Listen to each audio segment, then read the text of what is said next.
Welcome back to the channel. Today we'll be reacting to what if everyone Luffy asked to join his crew. So it will be a different type of crew, and yeah, it probably could be a different type of crew, or the crew just get bigger and bigger. So I'm really an anime fan, and One Piece is my second favorite. Naruto is number one. I won't lie to you. So yeah, let me get into this video and let's go.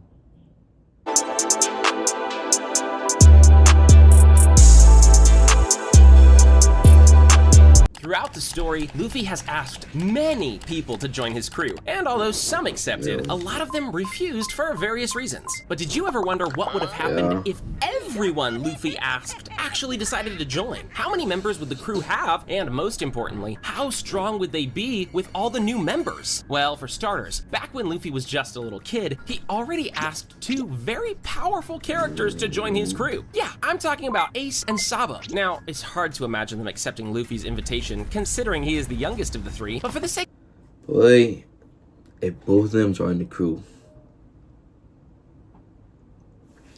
no white beard help, so they won't be close to Marco or none of the white bear pirates,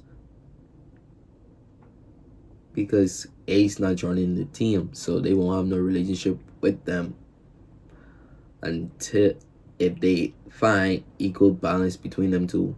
If Whitebeard is still alive, yeah. But anyway, let's go back into the video. Of this video, let's say that both of them agreed to become Luffy's subordinates and join his future pirate crew. All of them would then spend the next few years in Fuchsia Village training real hard in order to prepare for the adventures ahead. Also, instead of Ace and Sabo trying to leave the kingdom early, they would agree to wait until Luffy is ready. Before they even knew it, 10 years would pass and Luffy would grow up to be a much stronger version of himself because he had some excellent training partners. Combining their money, the three of them would be able to buy a much better ship compared to the small boat Luffy used to begin his journey. And on Luffy's 17th birthday, they would officially set sail. They would be mostly fine up until they encounter the giant whirlpool. Since none of them really know how to navigate, they would most likely adopt the same dumb strategy as Luffy did in the main story, which is hiding in a barrel and hoping for the best. So instead of finding one barrel, the Alvida pirates would wind up finding 3 barrels and bringing them onto their ship. The 3 brothers would then jump out of the barrels and absolutely destroy Alvida and her crew, leaving Kobe in shock. The 3 of them, along with Kobe, would then arrive at Shellstown. Here they would split up in order to carry out their own goals. Luffy would focus on helping Kobe get enlisted into the Marines, Ace would look for information on their next destination, while Sabo would work on buying supplies. While trying to help Kobe, Luffy would soon meet Zoro, and same as in the original story, he would decide to free him and invite him into his crew. Ace and— Oh yeah, since Ace don't explore on his own, how we gonna find this devil fruit? How we gonna find it? Because or they would just put it in any place for him to find it, so we can use that in this video. I don't know, but anyway, let's get back into it.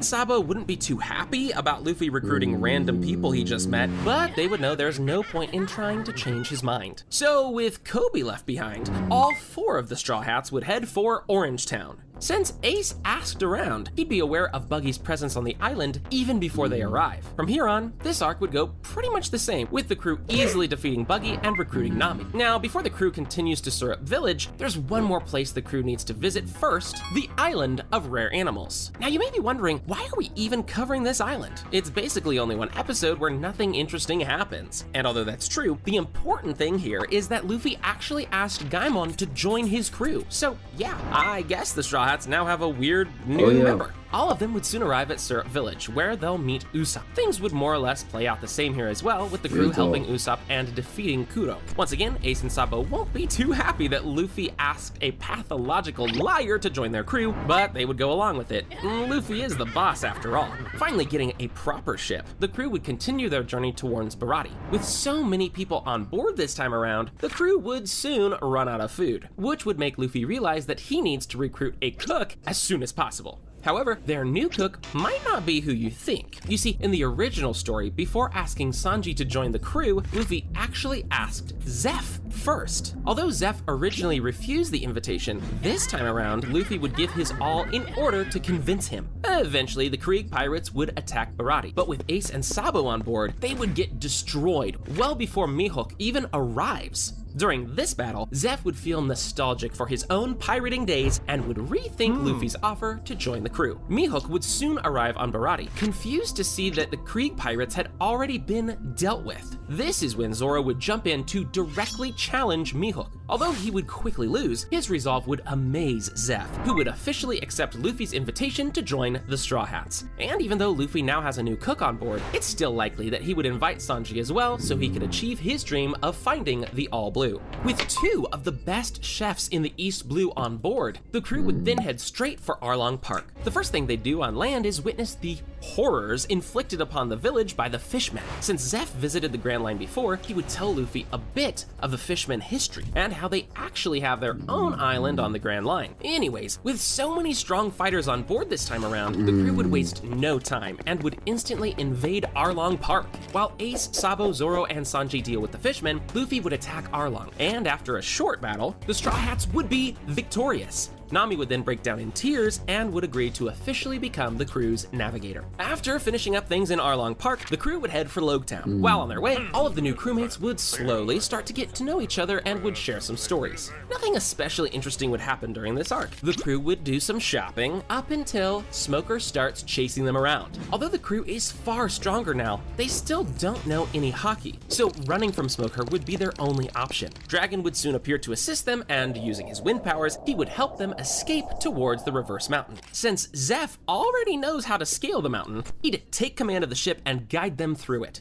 Reaching the other side, the crew would be greeted by a giant whale blocking their way. Same as in the original, they'd get eaten, and then they'd meet Crocus inside. From here, things would basically go the same way they did in the main story, up until the point Luffy tries to comfort Laboon. Since he loves animals, Gaimon would express his disapproval of Luffy's actions the whole time, till he sees Laboon tear up and accept the Straw Hats' promise. Meanwhile, I can see Sabo and Ace messing with Vivi and Mr. Nine and absolutely terrifying them. Acknowledging the strength of Luffy's crewmates, Vivi would come clean immediately, explaining the Alabasta situation and asking for their help. While Ace and Sabo carefully consider her request, Luffy would simply agree to help her, which would infuriate his brothers. Anyways, before the crew departs, Luffy would do another questionable thing. He would ask Crocus to join his crew. In the main story, Crocus obviously refused this request, but in this version, he'll have to accept, meaning that the crew would get a new doctor. Also, Crocus would probably sense a similar energy to Roger's coming from Luffy and would want to help the boy achieve his dream of becoming the Pirate King. Now, with a ship filled to the brim with all sorts of characters, the Straw Hats would quickly make their way to Whiskey Peak. On the way, Zoro would bond with some of the older members of the crew like Zeph and Crocus, and they would enjoy drinking together. Meanwhile, Sabo would try to talk to Vivi and would start bonding with her, sensing that she's a good person who's concerned for her people's safety.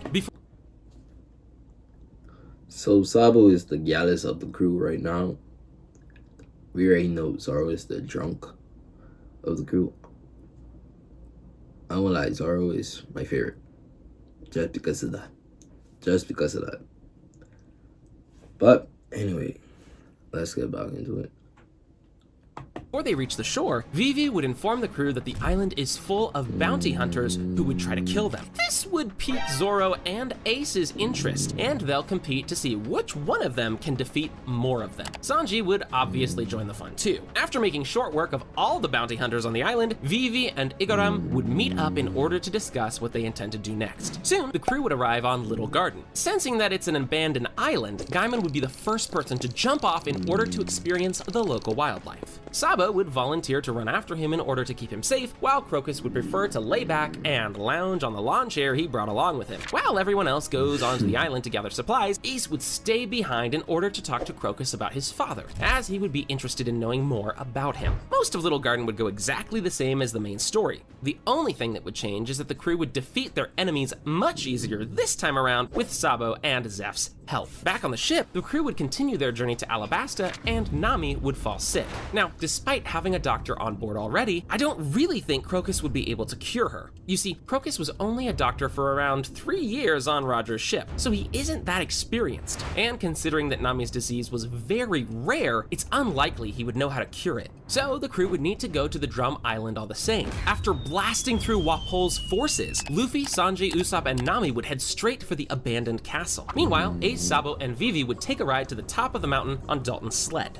Zoro and Gaimon would stick together in order to explore the island and would inevitably get lost. Once Luffy and Nami arrive at the castle, things would go mostly the same as in the main story, with Wapol making his return. Zoro would then greet Wapol and his soldiers outside the castle and prepare to slice them down with Chopper's help. So at this point in the main story, Chopper left Dr. Kureha in order to join Luffy's crew. However, this time, he wouldn't have to do that because Kureha would come on board with him. In case you don't remember, Luffy actually asked her to join way before he asked Chopper. So I guess Straw Hats would now have a total of 3 doctors on the ship. Setting sail with 2 new crew members, the Straw Hats would quickly realize that Going Merry is way too small for all these people and would start thinking about switching ships. On their way to Alabasta, Kureha would probably tease Crocus about being a bad doctor, as he couldn't even help Nami, but the two would eventually become good friends and would talk about medicine together. Anyways, the crew would soon arrive on Alabasta Shore, where all crew members would split up to do their own thing. Slowly, each crewmate would realize on their own how Crocodile's actions impacted the citizens of Alabasta and would all agree that he needs to be stopped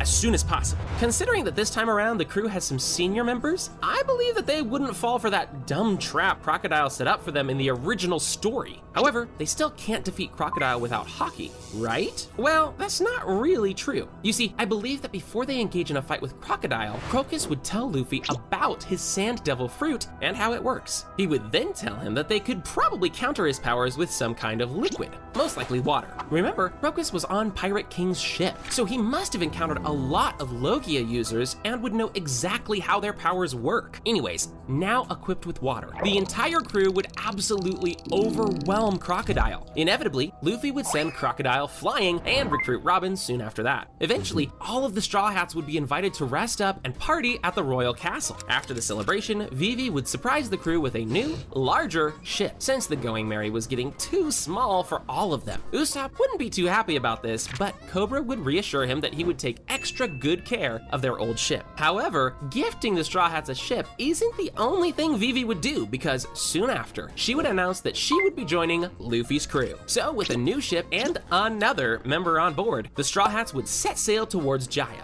There, they'd briefly run into Blackbeard's crew, but nothing would come of it. Then they'd visit Mont Blanc Cricket's residence. Hearing about how dangerous the knock-up stream is, Crocus would inform Luffy that there's no need to take any risks, since he knows of an alternative method to get to Skypiea that lies somewhere in the New World. However, Luffy being Luffy, he would completely ignore his warnings and decide to go with his original plan. Once there, some Skypieans might even recognize Crocus, since he was once there already with the Roger Pirates. This would help the crew gain their trust much faster and make their overall adventure on Skypiea much easier. Same as in the original, Luffy would be the one to defeat Enel while the rest of the crewmates would run for their lives. After ending the 400-year-old Sky Wars, the Straw Hats would ride a balloon back down to the Blue Sea. Even though they changed ships recently, using the knock-up stream would almost completely destroy their new ship too, so they would have to look for a replacement soon. With all of that commotion behind them, the crew's next destination is Water 7. On the way there, the Straw Hats would meet Granny Kokoro and Chimney, and I can easily see Kokoro taking an interest in Crocus, which would make him really uncomfortable. Anyways, setting foot on the island, the crew would split up yet again, with Luffy, Ace, Sabo, Nami, and Zeph heading for the dockyard and the rest going out to shop instead. In this version of the story, they wouldn't wind up losing all of their money, as Frankie's family wouldn't succeed in stealing it. After commissioning the Galila workers to build them a new ship, the Straw Hats would spend a few days waiting for the construction to finish. While they are waiting, Robin would still vanish and work behind the scenes with CP9, same as she did in the original. Unfortunately for the Straw Hats, work on the ship would suddenly stop once the news spreads about Iceberg's failed assassination. With half the crew staying back at the hotel, the other half would infiltrate Iceberg's residence, only to find CP9 there. Even though Luffy would have Ace and Sabo on his side for this fight, fight, the Straw Hats would still lose to Lucci and Blue Nose Rokushiki techniques. The important thing to remember here is that neither Ace nor Sabo have their Devil Fruit abilities this time around, so they unfortunately wouldn't be able to make any difference in this fight. After protecting Iceberg and saving him from a burning building, the Straw Hats would regroup in order to prepare and bring Robin back. Meanwhile, Iceberg would take the time to fix up Rocket Man. The Frankie family would... Like I was saying, I already know they didn't have their devil fruits, so I already know. But anyway, this will be part 1 of the video. Part 1 of if everyone Luffy asked join the crew. Part 2 will drop at a later date, but if y'all want me to do a part 2, please comment down below if y'all want me to do it. But anyway, please like and subscribe, and comment down what else you want me to react to. And yeah, enjoy, have fun, be safe. Love y'all. This world shall know pain. Almighty push.